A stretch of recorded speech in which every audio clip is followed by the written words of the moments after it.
السلام عليكم ورحمة الله وبركاته. اللهم صل وسلم وبارك على سيدنا محمد. ازيكم كل متابعينا واخواتنا واصدقائنا وحبايبنا في الله.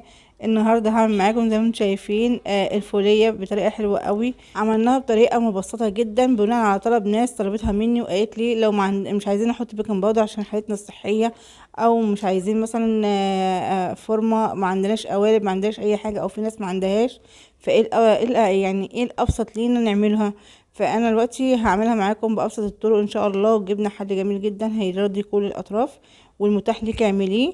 المره اللي فاتت حطينا البيكنج باودر، المره دي مش هنحط البيكنج باودر، وهنعملها بطريقه سهله جدا. ولا غلاء الاسعار ولا اي حاجه خالص، تعمليها في بيتك ان شاء الله. من ربع كيلو عملنا 10 قطع زي ما انتم شايفين، احلى قرمشه.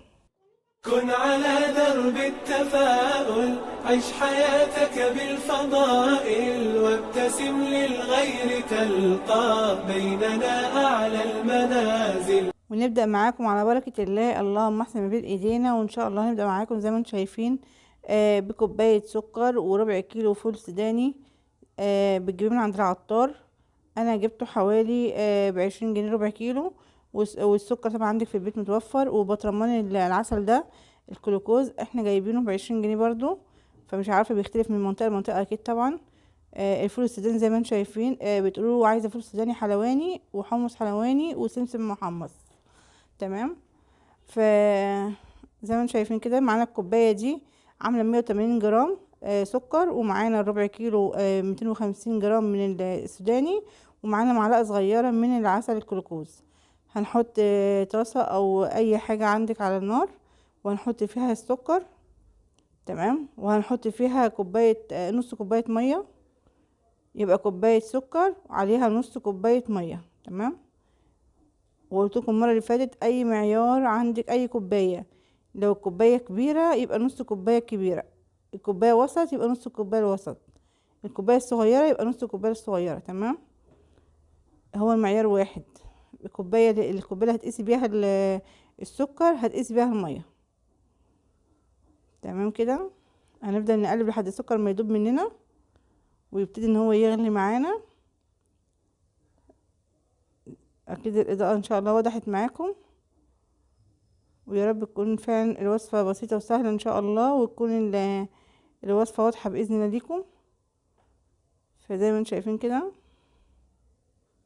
السكر خلاص ده الحمد لله. هنسيبه يغلي شوية، وهنحط عليه حوالي ربع معلقة من الفانيليا، او باكت من الفانيليا.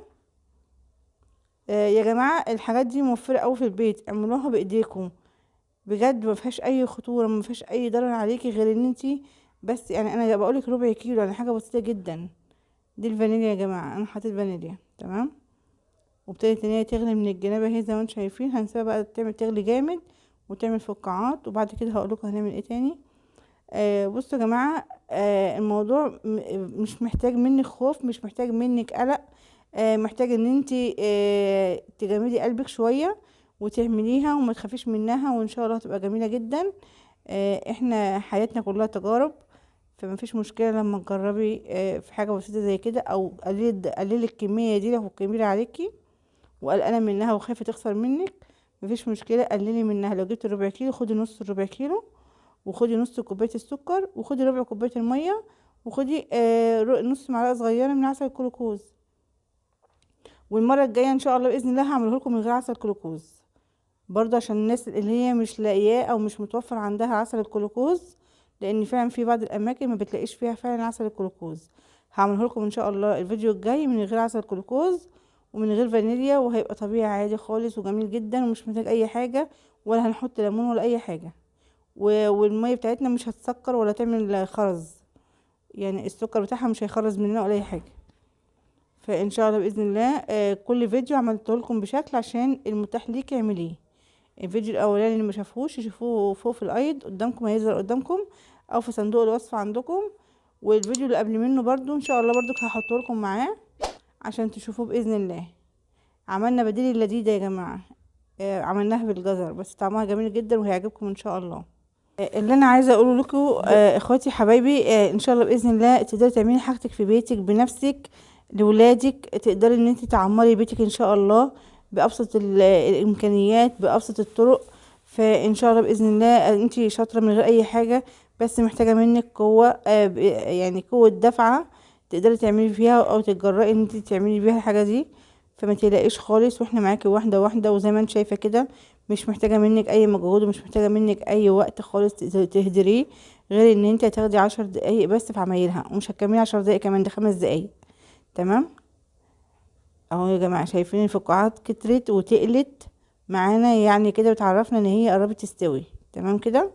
وما حطيناش بيكنج باودر اهو قدامكم، احنا سايبينها تغلي عشان تقصر، والفقاعات دي تتقل شويه، واللون بتاعها يستوي خلاص، وهيدخل على صفران.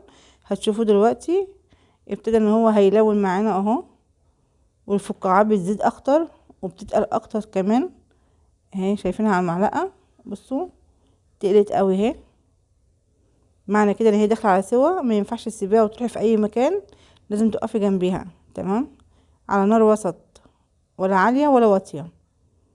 الفقاعات اهي بتلون معانا اصفر اهي، يا رب تكون واضحه قدامكم وشايفينها.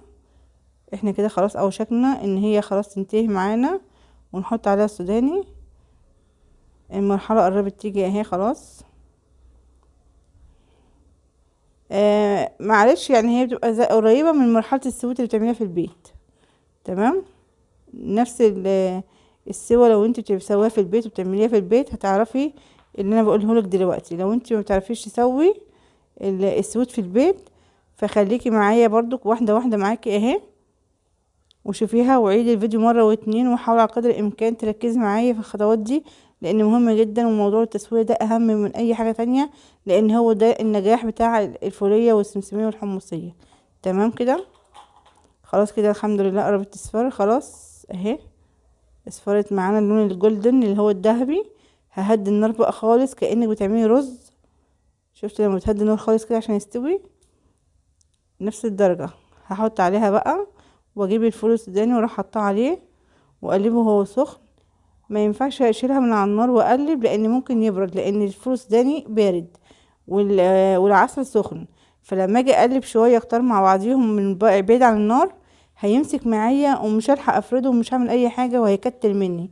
لكن طول ما هو على النار بيفضل فاكك معايا، وزي ما انتم شايفين كده بفضل اقلب فيه براحتي، مبقاش قلقانه، لاني عارفه ان السكر سخن والنار شغاله تحت منه، فمفيش اي قلق، مش هيجمد مني ولا اي حاجه، فهقلب براحتي. تمام.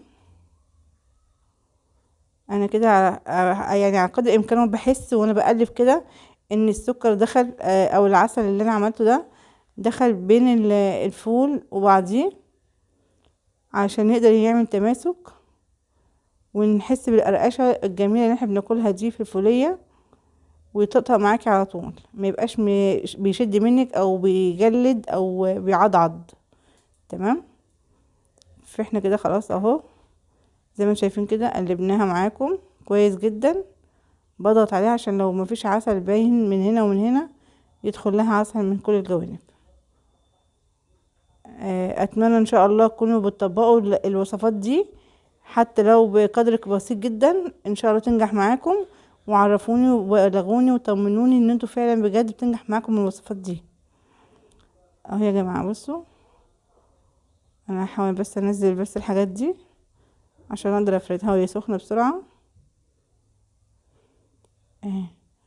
على مهلكم زي ما قلنا المره اللي فاتت يا جماعه، العسل ده لسعته صعبه جدا، عشان خاطر السكر بيبقى حامي جدا على الايد وبيطلع بالجلد. فانتي على مهلك بالراحه خالص اهي، زي ما انتم شايفين كده. احنا دهنينها زيت يا جماعه، المفرش الصغير ده البلاستيك ده دهنينه زيت، فرشه صغيره كده بمعلقه صغيره، وعملناها عشان بس تعمل عمليه عزل، علشان ما تعملش التصاق بينها وبين السوداني، وهيضايقنا ومش هنعرف نشيله هيتعبنا جدا.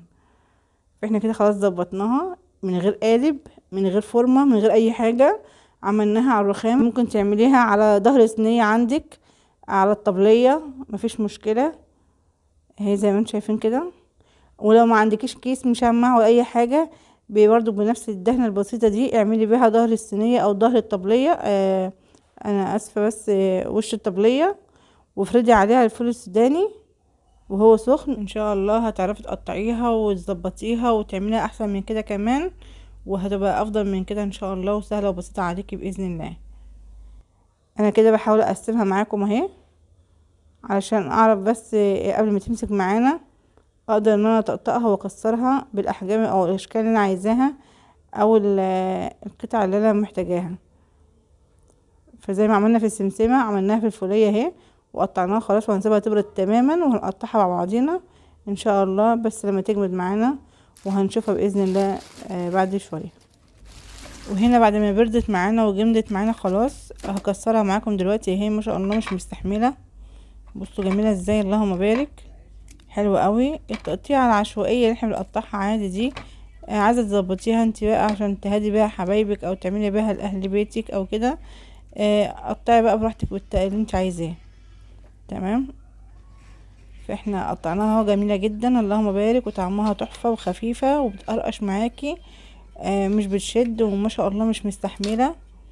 بجد اعملوها مش هتندموا، وجربوها على ضمانتي، بجد حاجه جميله جدا. يكفي ان انت عاملاها في بيتك وبايدك، ولا غلاء الاسعار ولا استغلال التجار ولا اي حاجه نهائي اللي هيخليني اجيب منها كيلو مثلا بالشيء الفلاني. لا، انا هعملها في بيتي من ربع كيلو ب20 جنيه، عملنا منها 10 قطع ما شاء الله اللهم بارك. لو حسبتيها هتلاقيها فعلا موفرة جدا ليكي، اعمليها وفرحي نفسك وفرحي اهل بيتك، بجد جميلة. طبقوها وقولولي رأيكم فيها ايه، ولو الفيديو عجبكم برضو قولولي رأيكم في الكومنتات. ما تنسوش اهم حاجة دعمكم للقناة عشان تتطور بإذن الله بيكم وليكم. نتمنى ان شاء الله تكونوا استفدتوا معانا. دمتم في حفظ الله ورعايته. السلام عليكم ورحمة الله وبركاته.